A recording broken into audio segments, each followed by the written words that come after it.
All right, welcome everyone. Get ready, because today's deep dive is going to be a good one. Oh, I'm excited. We're going to be talking all about finding success in the UK. Okay. But not in the way you might think. We're actually unpacking this really interesting sermon. Oh. It was given to a Nigerian congregation based in the UK. Interesting. And the pastor, well, let's just say he doesn't mince words.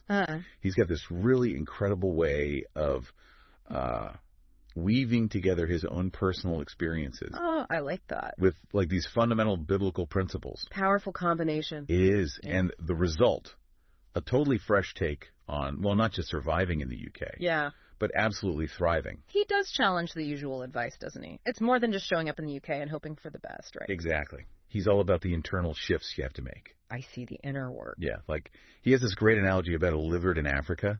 Oh, I'm intrigued. He says just because it relocates to, let's say, Birmingham, doesn't magically transform it into a crocodile. Right. You got to change from the inside out first. Makes sense. So how do you actually do that?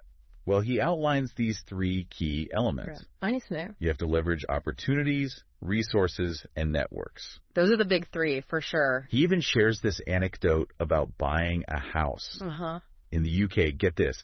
In just 3 years. 3 years. Hold on, I got to hear this. Leveraging opportunities is one thing, but buying a house in the UK that quickly, that sounds like meticulous planning and execution, not just opportunity. 3 years is fast. You're right. Especially in the UK market. It's not just about speed, though. Right. There's got to be more to it. It's about being strategic, yeah. So what did he do? He talks about meticulously saving every penny, living super frugally, and just relentlessly networking to find the perfect property. So there's the real lesson. It's not just, oh, come to the UK and good things will happen. He's highlighting the hustle, the smart money moves, Definitely. Being proactive. Yeah. It's inspiring, but yeah, like you said, a reality check. Success takes work. No shortcuts. And speaking of networking, yes, he has this really funny bit about Nigerian time. Oh, I know that stereotype. Things running a bit behind schedule. Exactly.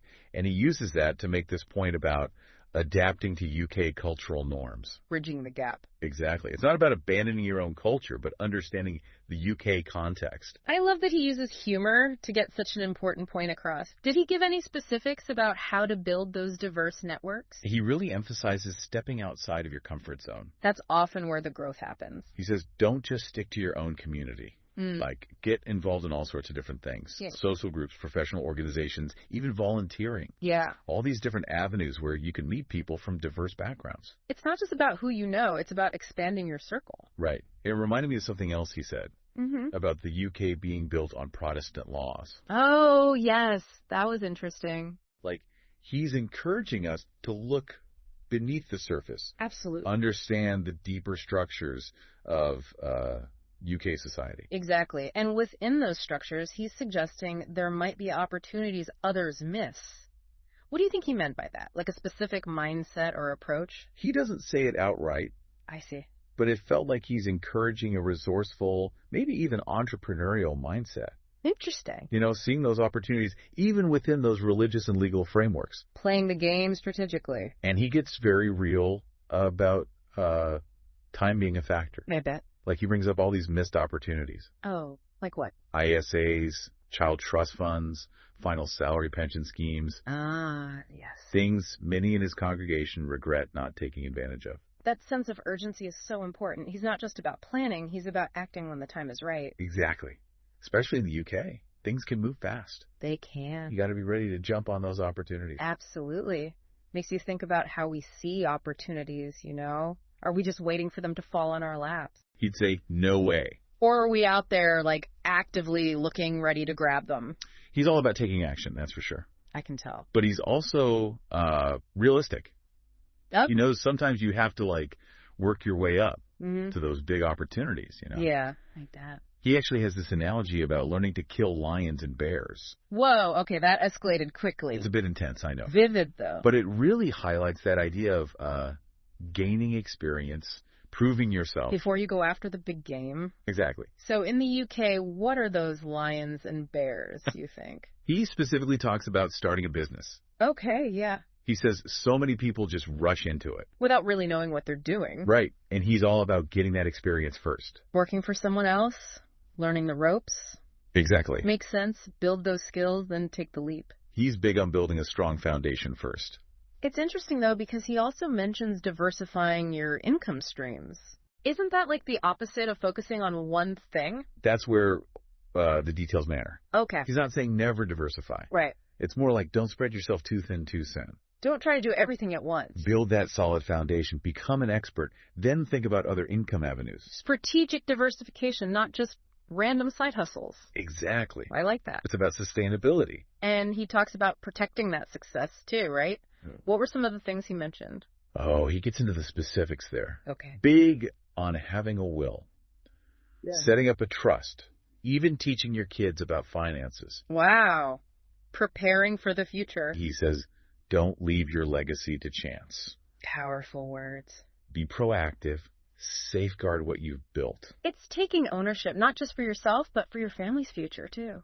And it's not just about individual wealth, either. Oh, right. He talks about community, too. He stresses giving back, volunteering. Mm-hmm. He even suggests looking into joint ventures, partnering up, leveraging shared resources and expertise. So it's like individual ambition, but also that communal responsibility. Yeah, it's not just about climbing the ladder alone. Bring others along with you. And he's really clear that success isn't a solo thing. Makes sense. He keeps bringing up mentors and coaches. Yeah, find those who've been there, done that. He says find the people who've walked the path you want to walk. I love that. Learn from them. You mentioned he's had mentors and coaches himself. He has. It's great to hear someone at his level acknowledge that need for guidance. Definitely. We can all benefit from that. Someone to challenge us, support us. But even with the best mentors out there, there's that one thing he keeps coming back to. What's that? That inner game, the mindset. Ah, right. The internal shift. He says you have to re-engineer your mind for success in the UK. You can have all the resources, the connections, but if your mindset's not right... it'll hold you back, for sure. Yeah, it's like that foundation we were talking about before. It's got to be strong. You can have all the right tools, the connections. But if your mindset's holding you back... you're not going to get very far. And the best part is he doesn't just tell you to change your thinking. He gives you ways to do it. He actually offers specific strategies. Oh, like what?